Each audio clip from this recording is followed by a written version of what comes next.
Hey everyone, what's going on? Greg here again from Team Blast. So I'm in Microsoft Copilot. I have two heat map scans for my client. The first screenshot is on 528. We had a 7% share of page one rankings in a 13 by 13 grid, 2 miles.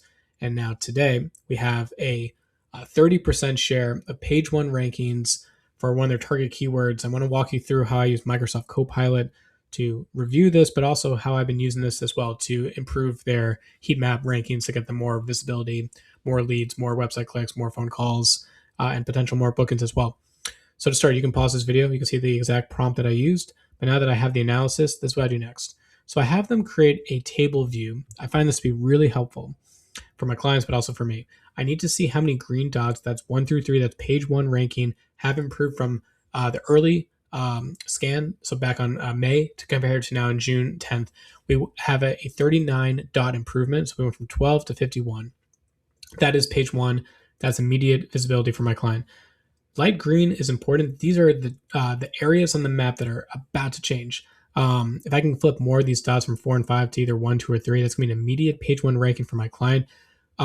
That's huge for me to focus on. Yellow 6 through 10, that's the next category, and then so on and so on.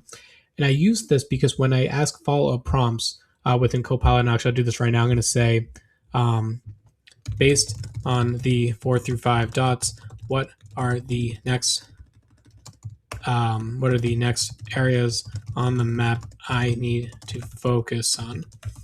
This helps me kind of brainstorm ideas what I need to do. So when I'm looking at the map, it's going to say, okay, we're looking at dots 4 through 5. They're giving me some really specific areas of how I can, potentially make some website changes for my client, or maybe focus on Google Business Profile, maybe get reviews from these areas.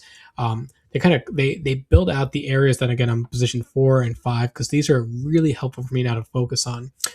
For my clients, I always talk about this, that you know your area, you know your service more than I do. All I can really do is look at the heat map scans and say what I think I can maybe flip, what I can get you more visibility. But I like to use Copilot to kind of help with that and say, okay, we're looking at different neighborhoods within the city. What can I maybe call out more, whether it's like a service area listing, maybe it's a reference on our website, maybe it's getting reviews from these areas, maybe it's going on our Facebook or our Yelp page or trustindex.io, and including these towns like Midwood or Homecrest directly in there as services that we provide for our customers. There's a lot of things that I can really do with this, but the Copilot analysis over here is really helpful. It allows me to kind of go through this really quickly, get an idea of how we're ranking, the improvements that we're seeing, but also what I can potentially do next. So I wanted to kind of record this video, sort of share the beginning prompt, the analysis that I do, but then also the follow-ups that I will ask to really help me stay completely focused on what I need to do for my clients, to flip more dots for them, to get them more impressions, website clicks, phone calls, bookings, and more just overall visibility for their business. Anyway, I hope this video was helpful. Maybe have ways you can use Microsoft Copilot. Let me know if you have any questions in the comment section, and as always, have a good rest of your day.